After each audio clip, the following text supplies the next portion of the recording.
Welcome to this module number 2, and my name is Griffiths Atungulu. I'm the director of the Hawkins Rice Processing Program. I'm an associate professor and agricultural engineer. My area of specialty is in grain processing and post-harvest systems engineering. I'm housed here in the Department of Food Science with the University of Hawkins System Division of Agriculture. I want to give you first an outline of what this module number 2 is going to entail. This module is going to touch primarily in the area of drying of rice. And we are going to start this module by, first of all, describing what moisture content is. Then we are going to describe the concept of equilibrium moisture content. We'll delve into explaining the goals of rice drying. And then we'll talk about some of the safe moisture content conditions for storing rice. So to begin with, we want to start by defining what moisture content is. Moisture content, by definition, is the amount of moisture present in the grain. And it is typically represented as a weight by weight basis. And when we talk about moisture content, we can start thinking about the total weight of the grain to be comprising of the weight of moisture plus the weight of the dry matter. And anything that is not water in this condition is not considered as water, and therefore is referred to as dry matter. And so that could include oils or any other thing that is not water. This figure here is to help us illustrate moisture content basis of expression. We can express moisture content in two bases. We have wet basis or dry basis. Now, in wet basis, as you can see in this diagram here, it's representing the proportion or the weight of water in that rice divided by the total weight of that rice. Whereas on dry basis, we are expressing the weight of the water in that sample divided by only the dry matter weight of that sample. Now, if we multiply these ratios by 100, we can get that moisture content expressed on a percentage basis.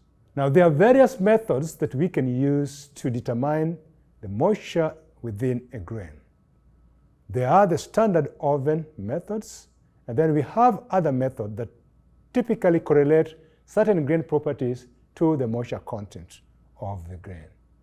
First, I want to start by describing to us the oven method. We start with the known weight of the rice sample that is placed in an oven for a prescribed duration at a prescribed temperature. In our lab, we place that sample at 130 degrees Celsius, which is about 266 degrees Fahrenheit, for about 24 hours. And after 24 hours, we assume that there's no more moisture left within that grain, and all that we have is just but the dry matter. And you can see in those diagrams, we use very precise measuring mirrors.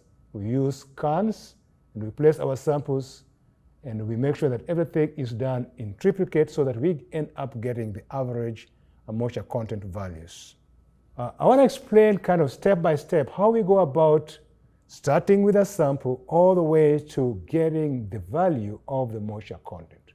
So as I mentioned, you can see there are 3 cans there. So we start by, first of all, finding the weight of each of these individual kernels. We call that the weight of the empty cans.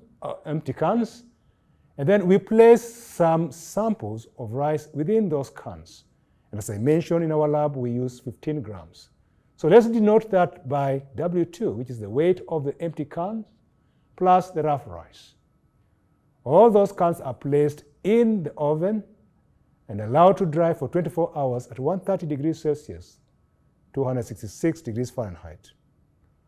Once we dry them for that duration, we remove them, and then we take the weight of the empty can plus the rough rice in those cans after drying. We are assuming that what we get now is basically the weight of the can plus the dry matter content within that rice.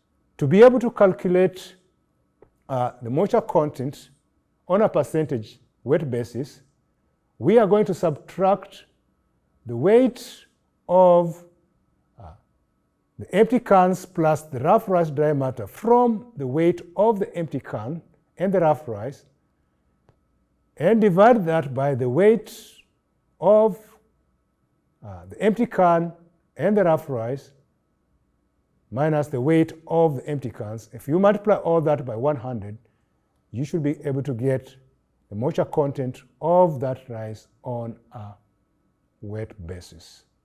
As I mentioned, there are other methods that we can use to determine the moisture content of rough rice or rice in general. And these methods, they use some properties of the rice that are correlated with the moisture content within the grain. For example, we can measure the direct properties such as the capacitance and correlate that with the moisture content of the grain. So as the grain moisture content increases, typically the dielectric constant of that grain also increases. In the industry and in the market, we have various moisture meters that have been built that rely on this concept. For example, we have the patent AM5200. We also have the Dickey John that is widely used within the industry for that purpose. I want to explain another very, very important concept for us, and that is the equilibrium moisture content. And I want to distinguish this from just the general moisture content of a rice kernel. So, as you can see in this diagram, when you place a grain of rice in a given environment, that grain of rice will either lose or gain moisture depending on the vapor pressure inside that grain relative to the vapor pressure of the surrounding air. There are three scenarios that are likely to happen. Number one, we have a situation where the vapor pressure within the rice kernel is higher than the vapor pressures of the air surrounding that kernel. The tendency is going to be for the moisture content to leave the grain to the surrounding air. Under those scenarios, we would say the grain is drying or the moisture is dissolving out of the grain. The second case is where we have the vapor pressure of the air surrounding the rice kernel, or the vapor pressure of the environment is higher than the vapor pressure within the kernel. In that scenario, we expect the moisture to migrate from the environment into the kernel. We would say the grain is rewetting, or technically speaking, we have moisture disruption. Now, the grain will continue absorbing moisture or dissolving moisture until it reaches a state that there is no net gain or net loss of moisture from the grain. In that case, there's no exchange of masses, and we would say that the grain has reached equilibrium with the environment.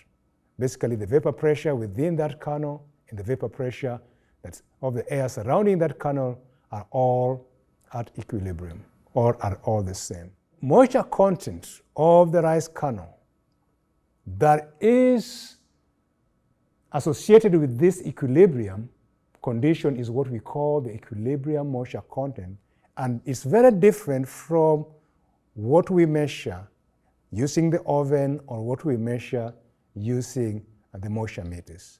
The equilibrium moisture content is determined by the surrounding air temperature and the relative humidity, because those are going to dictate the vapor pressure of that environment.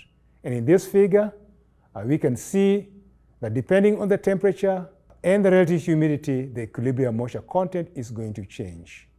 As you increase the temperature, holding the relative humidity constant, we expect the equilibrium moisture content to decrease. As you increase the relative humidity and hold the temperature constant, we expect the equilibrium moisture content to increase. There are several factors that affect the equilibrium moisture content of rice. So number one, the air temperatures around the grain. Number two, the relative humidity that is surrounding that grain. And then, number 3, and very important, is the composition of the rough rice or the type of rough rice. For example, we can talk about rough rice. It's going to have completely different equilibrium moisture content characteristics as brown rice. Parboiled rice will have completely different characteristics, and all this because all these 3 have completely different chemical compositions. There is a reason why we perform rough rice drying, and in this slide I'm going to explain the goal of rice drying. Typically, rice is harvested at moisture contents that range from about 16 to 24%. And again, this is dependent on the variety and also the growing location. Hybrid rice, medium grain rice, short grain rice, all those may need different harvest moisture content conditions. Now, drying is very important to remove the excess moisture so that we can bring the moisture content of that rice to what we call the safe storage moisture content level. This is typically 12.5%. The drying process is very important to preserve the nutritional, the functional, and the sensory quality of that rice. Furthermore, if that rice is going to be milled, it's very important that we reduce the moisture content to a level that can allow effective milling operation. It's also very important that we reduce the moisture content so that we may be able to extend the shelf life of that rice kernel.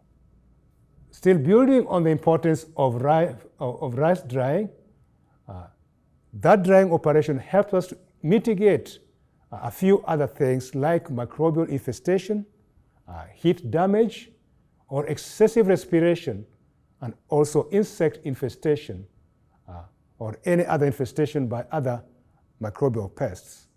There are various factors that are very, very important to consider when we are drying rice. For example, if I'm going to dry that rice from 20% moisture content all the way to 12.5% moisture content, drying air, relative humidity is going to be very important to pick the drying air temperature and also the equilibrium moisture content that is associated with those drying air conditions. I may also be interested in drying rice at a slower rate or at a faster rate, depending on what I'm trying to achieve. In that case, I need to factor in the drying air velocity. Now, the equilibrium moisture content of the air is going to be very important because it's going to determine the maximum limit of moisture content that I can achieve during my drying operation.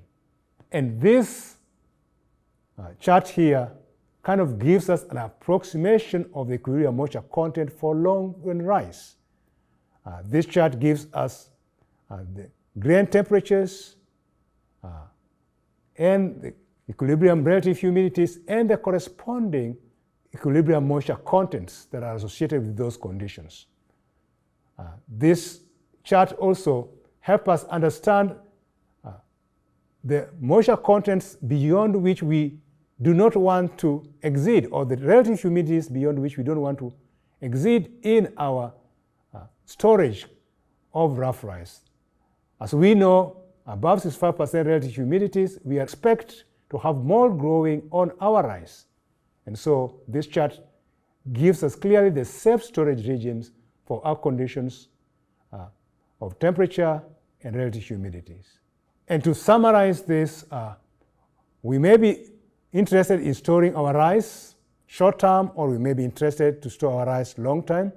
And depending on the temperatures, we have a limitation of moisture content that we can store that rice safely. If we are storing that rice under warm conditions short term, we recommend 12.5% moisture content of storage. If we are storing that rice short term under cool conditions, we can afford 14% moisture content wet basis. If we are going to store that rice long term under warm conditions, then we need to be storing it at 12% moisture content or less. We can afford cool conditions, then we may be able to use to store that rice at 12% moisture content. I want to leave you with some references here that you can go through to kind of better understand some of the concepts that are presented in this module.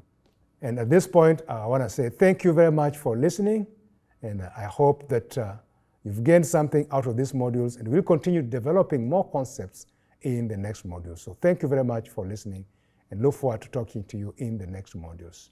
Thank you.